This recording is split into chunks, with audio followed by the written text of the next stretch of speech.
सभी दर्शकों को नमस्कार। एंटिक नैरेटिव्स हिंदी में आप सभी का स्वागत है। हम सभी ने कोहिनूर के बारे में सुना है और जानते हैं कि यह कैसे ब्रिटिश राज द्वारा धोखे से भारत से छीनी गई थी। लेकिन यह इस वीडियो का विषय नहीं है।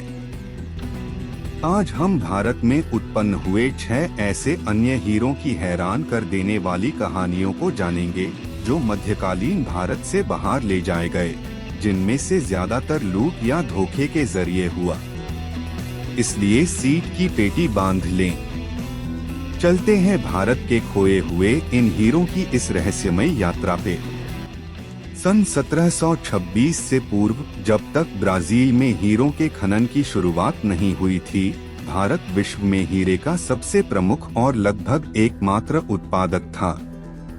आश्चर्य की बात नहीं है कि मध्यकाल से जाने जाने वाले अधिकांश हीरे भारत से ही प्राप्त हुए हैं, जिनमें से अधिकांश कृष्णा और गोदावरी नदियों के बीच स्थित गोलकोंडा के खदानों से निकाले गए हैं। कोई आश्चर्य नहीं कि कई यूरोपीय राष्ट्रों के राज मुकुटों में ऐसे हीरे शामिल हैं जिन्हें मूल रूप से इस भारतीय क्षेत्र से ही निकाला गया था।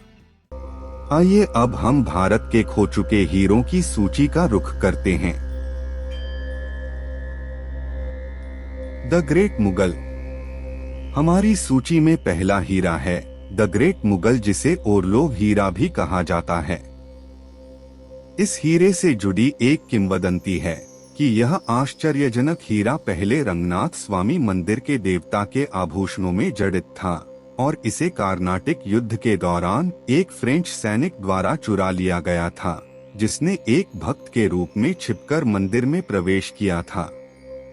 हालांकि अब यह व्यापक रूप से स्वीकार किया जाता है कि यह वास्तव में द ग्रेट मुगल हीरा ही है, जो 17वीं सदी में गोलकोंडा में पाया गया था और 5वें मुगल बादशाह शाहजहां के पास हुआ करता था। बाद में जब सन 1739 में नादिर शाह ने दिल्ली को लूटा, तब इस रत्न को भी वह अपने साथ ईरान ले गया। समय के साथ हीरा एक ईरानी व्यापारी के स्वामित्व में आया, जिसने इसे रूस के ग्रिगोरी ओरलोव को 1.4 मिलियन डच फ्लोरिन में बेच दिया, जिसके नाम पे इस हीरे को आज जाना जाता है। तत्पश्चात ओरलोव ने इस हीरे को रूस की महारानी कैथरीन को उपहार स्वरूप प्रदान किया, जिसने इसे जार साम्राज्य के राजदंड पर स्थापित करवाया और आज भी ये रूस के क्रेमलिन डायमंड फंड में रखा है। यह हीरा विशालकाय है, वजन में लगभग 190 कैरेट, और इसकी मूल भारतीय शैली के रोज कट इसे अद्वितीय सुंदरता प्रदान करता है। वर्तमान में इसका मूल्य 60 से 70 मिलियन डॉलर के आसपास अनुमानित किया गया है, जो कि लगभग 492 करोड़ रुपए होते हैं। हीरे की मोहक सुंदरता और समय के साथ इसकी यात्रा इसे एक खास मणि बनाती है। The I of Brahma. हमारी सूची में अगला हीरा एक और भी रहस्यमयी मणि है, जिसे द आई ऑफ ब्रह्मा यानी ब्रह्मदेव के चक्षु कहा जाता है। इसका एक दूसरा नाम ब्लैक ओरलोव भी है। काले हीरों का पाया जाना बहुत ही दुर्लभ होता है और इस हीरे के साथ जुड़ी कहानी उससे भी ज्यादा दुर्लभ एवं डरावनी है। यह माना जाता है कि यह हीरा मूल रूप से पांडिचेरी के एक मंदिर में ब्रह्मदेव की एक आंख के रूप में प्रतिष्ठित था और इसे 19वीं सदी के पहले दशक में एक फ्रेंच पादरी द्वारा चुरा लिया गया था। ऐसा माना जाता है कि इसके परिणामस्वरूप यह हीरा शापयुक्त हो गया। इस कहानी ने तब और विश्वसनीयता प्राप्त की जब हीरे के बाद के मालिकों को दुखद अंत का सामना करना पड़ा, जिसमें J.W. पेरिस शामिल थे, जो सन 1932 में हीरे को अमेरिका ले गए थे।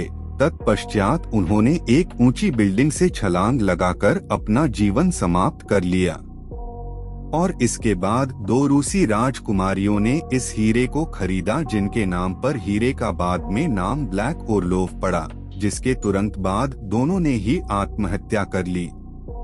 बाद में श्राप को दूर करने के प्रयास में हीरे को 3 टुकड़ों में काट दिया गया और उन टुकड़ों में से एक वर्तमान का ब्लैक ओरलोव है, जिसे एक हार में जड़ा गया है और हीरा व्यापारी डेनिस पेटिमेजस के पास है।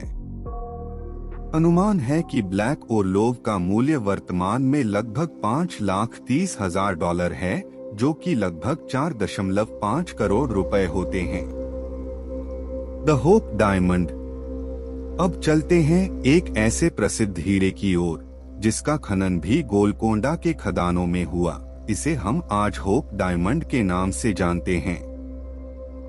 इस आश्चर्यजनक हीरे में बोरॉन अणुओं की उपस्थिति के कारण इसे एक अलौकिक नीला रंग मिलता है। इस मणि में फोटोलुमिनेसेंस नामक एक अद्भुत गुण पाया जाता है, जिसके कारण जब इसे अल्ट्रावायलेट किरण पड़ती है तो इसमें से एक लाल प्रकाशोदय होता है, जिस कारण इस हीरे के चमत्कारी होने की कथा प्रचलित हुई। मध्य भारत में उत्खनन के बाद इस हीरे को कई बार तराशा गया और विभिन्न देशों के कई धारकों से होकर गुजरा, फ्रांस, ब्रिटेन से होते हुए अंततः अमेरिका तक, जहां ये एक संग्रहालय में प्रदर्शनी पे हैं।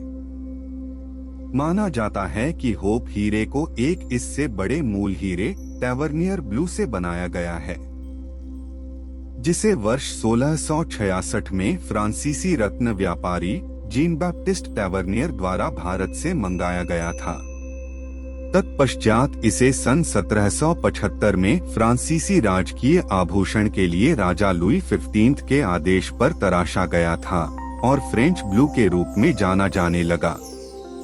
फ्रेंच क्रांति के दौरान वर्ष 1792 में इसे खजाने से चुरा लिया गया और कई वर्षों तक लापता रहा। 19वीं सदी के शुरुआत में इस हीरे का अमेरिका में पुनः होप डायमंड के नाम से उदय हुआ। इसे वर्तमान में वाशिंगटन डीसी में Smithsonian national museum of natural history में प्रदर्शित किया गया है। इस हीरे की कीमत को लगभग $350 मिलियन आंका गया है, जो कि, गौर से सुनिएगा, 2,800 करोड़ रुपए होते हैं। दरियाए नूर।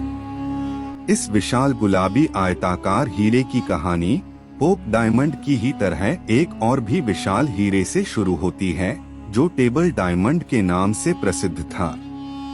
ग्रेट टेबल हीरा मूल रूप से काकतीय साम्राज्य के पास था, जो कृष्णा और गोदावरी नदियों के बीच स्थित था। यह क्षेत्र आदिकाल से ही हीरे के भंडार के लिए जाना जाता था। सल्तनत काल में यह खिलजी वंश के कब्जे में आया और कालांतर में अंततः मुगल खजाने में पहुंच गया।